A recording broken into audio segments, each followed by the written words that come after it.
아주 순결하다 하는 의미를 가지고 있습니다. 어제 우리가 첫눈인데 한방눈을 보게 되었어요. 그렇게 흰 눈처럼 깨끗하고 순백한 그러한 이름을 가진 분이 바로 베베입니다.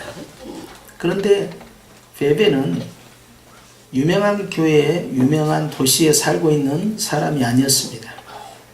베베가 있는 곳은 당시에 상업적으로 크게 발달된 고린도 지역에서 변두리에 위치한 약 10km 정도 떨어져 있는 시골의 항구 도시에 살고 있는 사람이었습니다.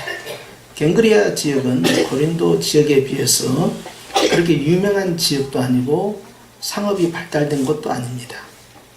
그리고 우리가 아는 대로 고린도 교회는 규모가 있고 그리고 활동이 많은 유명한 교회 가운데 또 하나였습니다. 그런데 사도 바울이 당시에 본인이 개척하지 아니한 로마 교회에 하나님의 계시를 받아 편지를 보내게 됩니다. 그 편지가 바로 로마서인데요. 로마서는 신약 성경에 있어서 교리서라 할 정도로 매우 중요한 책입니다.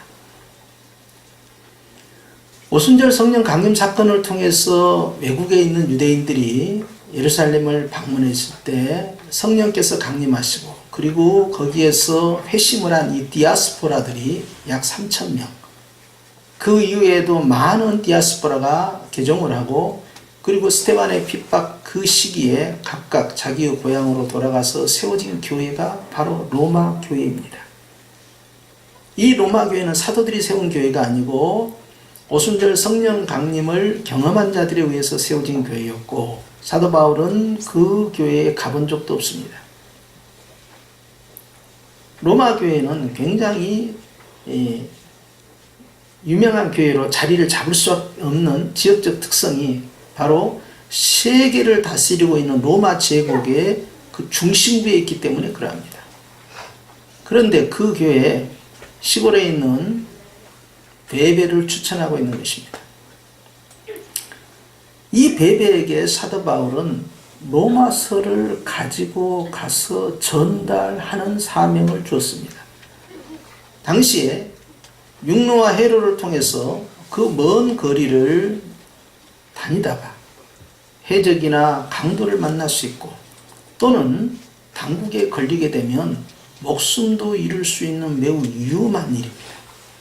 그런데 남자도 아닌 여자를 보내게 되었고 또 로마서라는 매우 중요한 서신을 고린도 교회의 열심히 있는 믿을 만한 사람이 아니라 갱그리아 교회의 사람에게 부탁했다는 것이 매우 특징이 있습니다.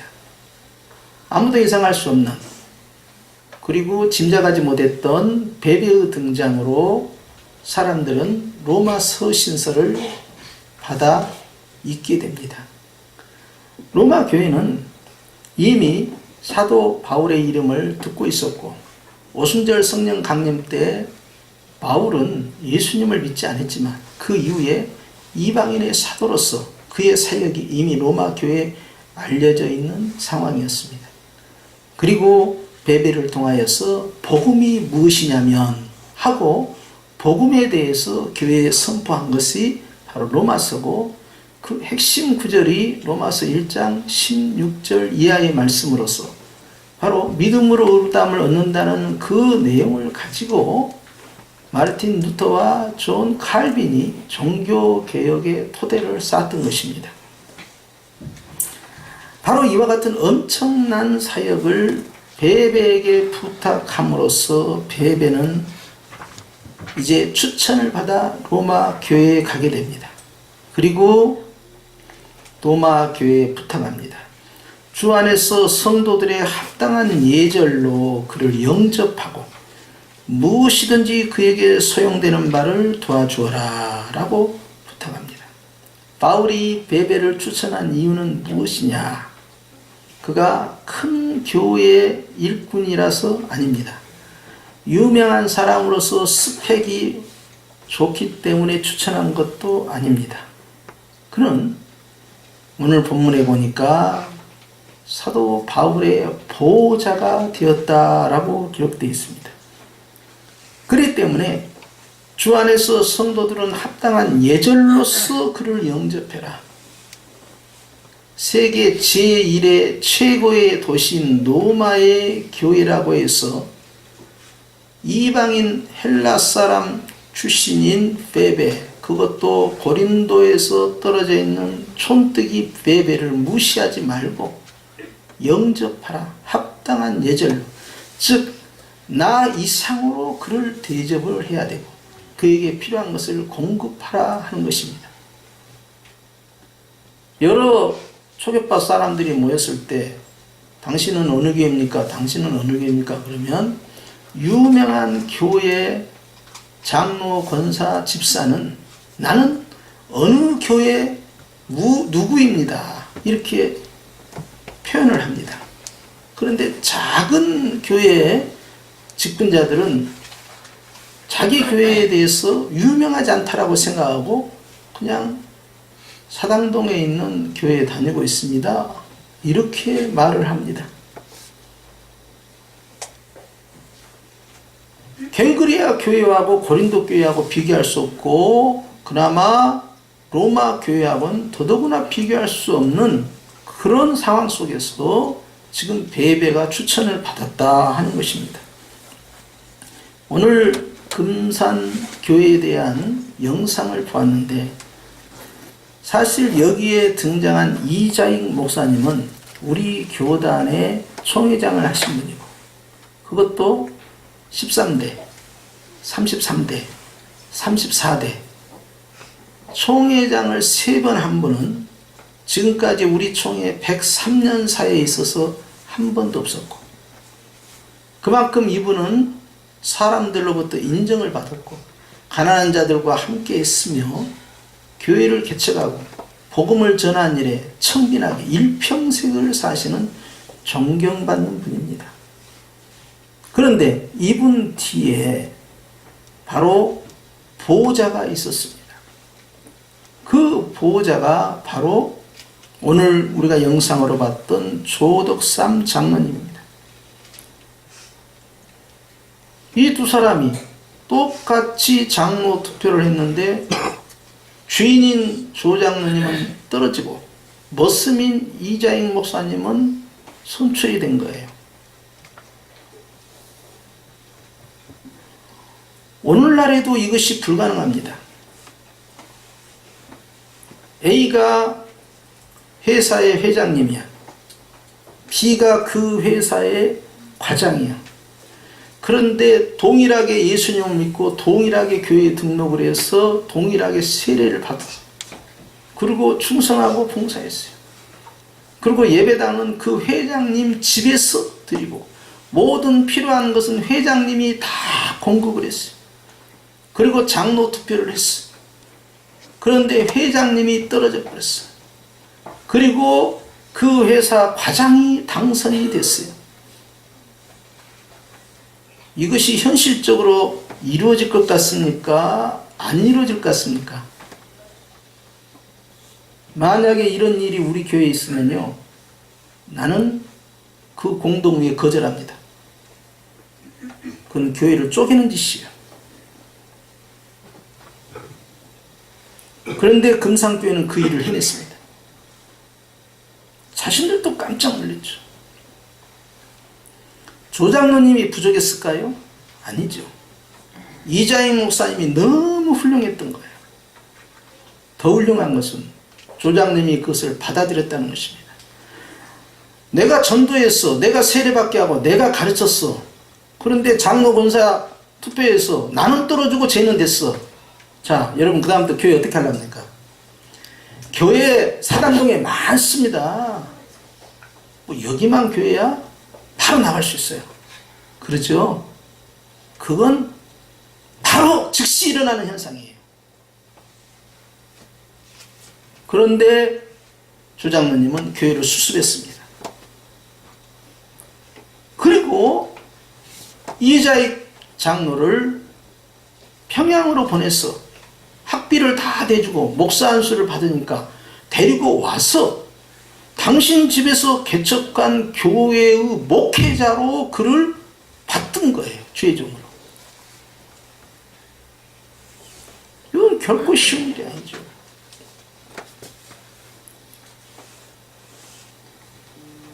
이자익 목사님 같은 이런 훌륭한 목사님 그 이면에는 영적 배배인 조덕삼 장로님이 계셨던 것입니다.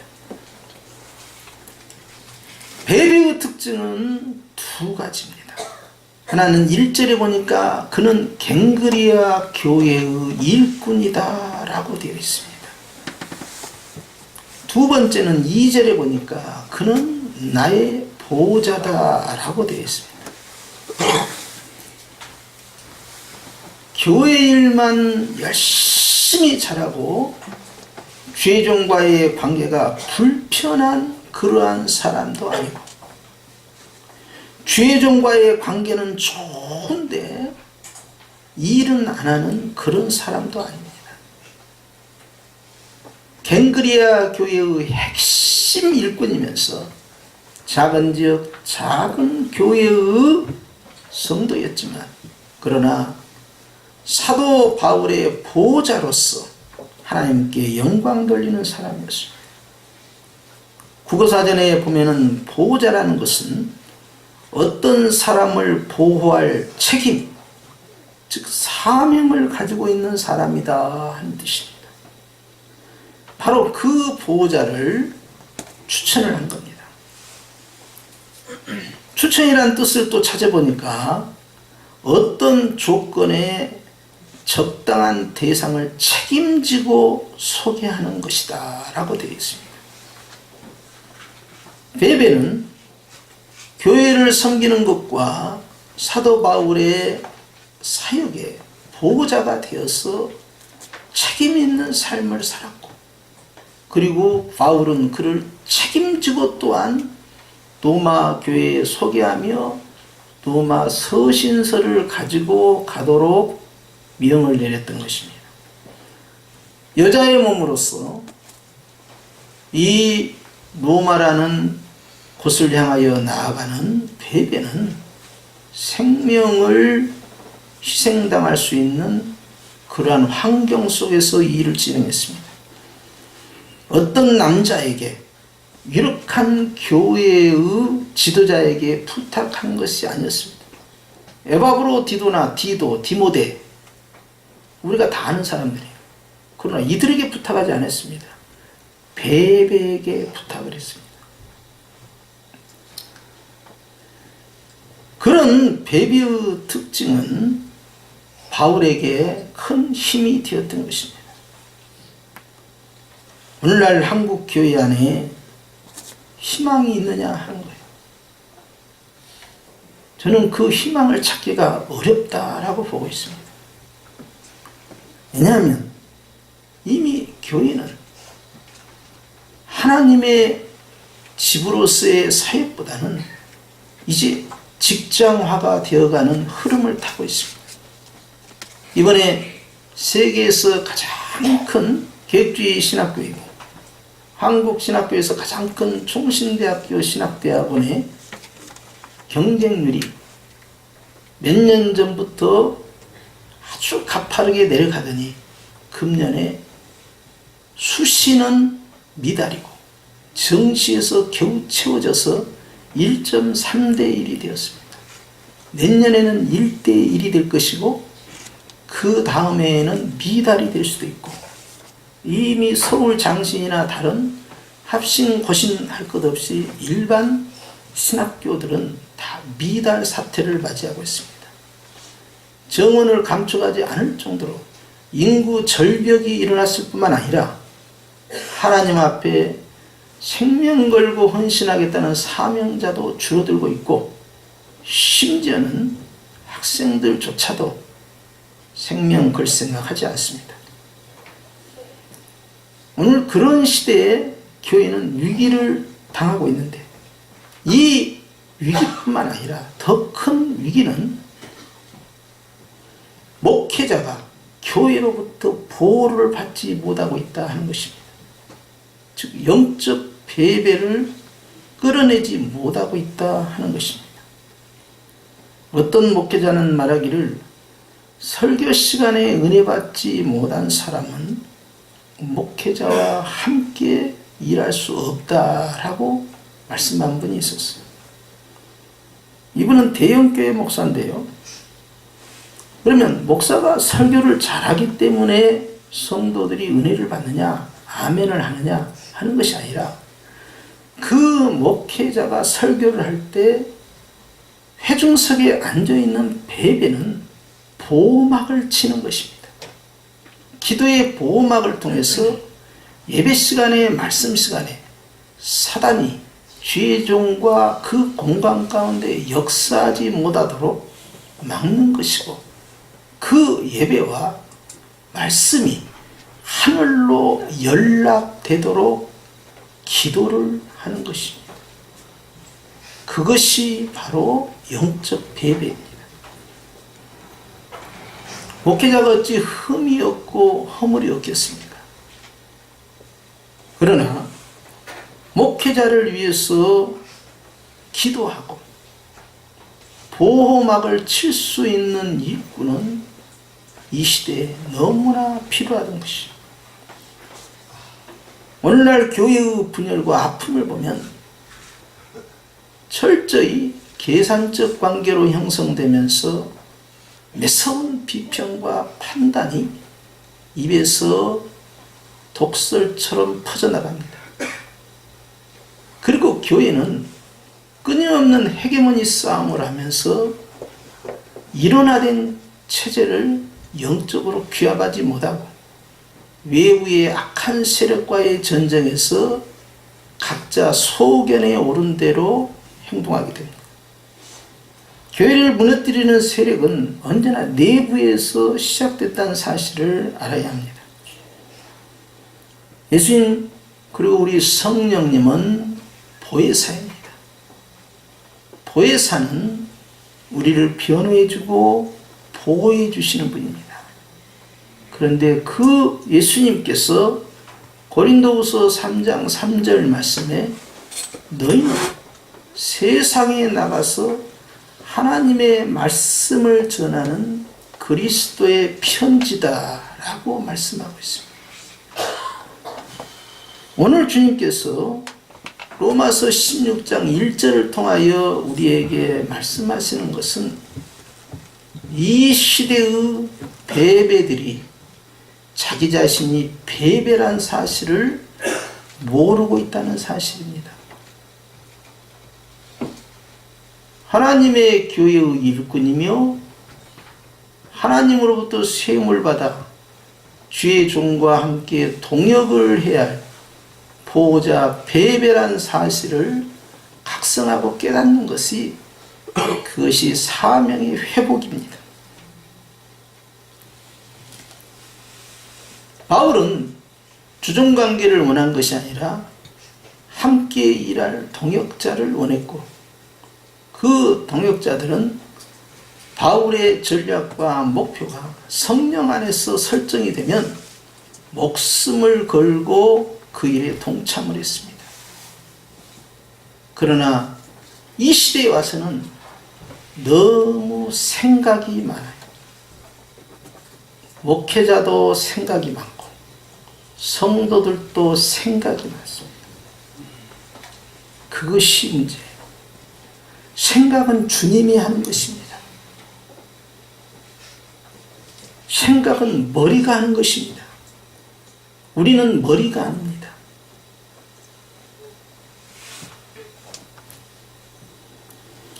성령 하나님께서는 오늘 이 말씀을 통하여서 우리가 베베라는 사실을 깨닫는 것과 함께 이 시대의 영적 베베가 되어서 다른 교회, 한국교회 앞에 이자익 조독삼 장로님처럼 이 사람은 내가 추천할 만하다 하고 추천할 수 있는 영적 베베들이 일어나야 한다 하는 것입니다. 제가 어디를 갔어? 교회가 크기 때문에 베베가 많다라고 생각하면 아니 됩니다. 교회가 크든 작든 개척교회든 간에 당신에게 배배가 있습니까? 나에게는 배배가 있습니다. 이 배배로 말할 것 같으면 하고 극동방송에 나와야 합니다. 그런데 성령 하나님께서는 지금 이 시간에 우리에게 이 말씀을 주시면서 원하시는 것은 이 말씀을 듣고 있는 자기 자신이 하나님으로부터 그리스도의 편지로 보냄을 받은 영적 배배란 사실을 알고 있어야 하는데 그걸 깨닫지 못하고 있으니 자기 자신이 사명자인지 사명자가 아닌지도 모르고 있다는 거죠. 복음을 전하는 자, 복음을 맡은 자는 바울의 동역자처럼 죄종의 동역자가 되어서 책임지고 소개할 수 있는 영적인 사명자라는 사실인데 우리 성형교회에 그런 배배가 있겠습니까? 없겠습니까가 아니라 우리 성형교회에 있는 배배들이 자기 자신이 배배란 사실을 모르고 있다는 사실이에요.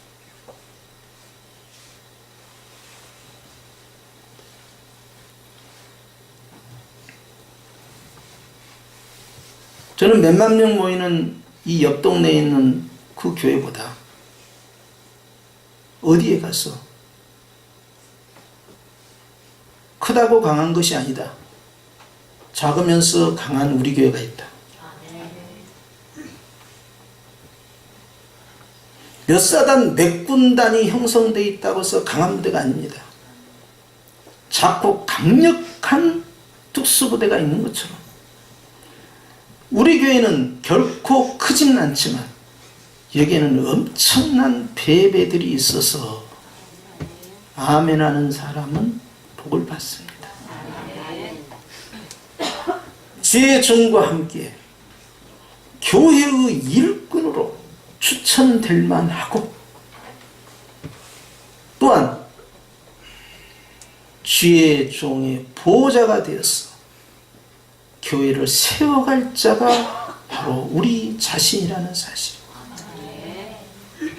시골의 어떤 교회의 목사님은 큰 어려움을 당하게 되었습니다. 그 교회는 그 사건을 통해서 교회에 엄청난 분란이 올 수밖에 없는 환경을 직면하게 되었습니다. 그런데 그 교회에 가장 오래된 원로 장로님께서 나오셔서 성도들에게 변호를 하고 죄의 종을 흔들지 말 것을 요구할 때 성도들이 그 장로님 말씀이 다 옳아서 순종한 것이 아니라 그분이 어떤 삶과 어떤 희생과 어떤 섬김을 했는지를 알고 지금도 보고 있기에 아무도 말하지 않고 덮었습니다.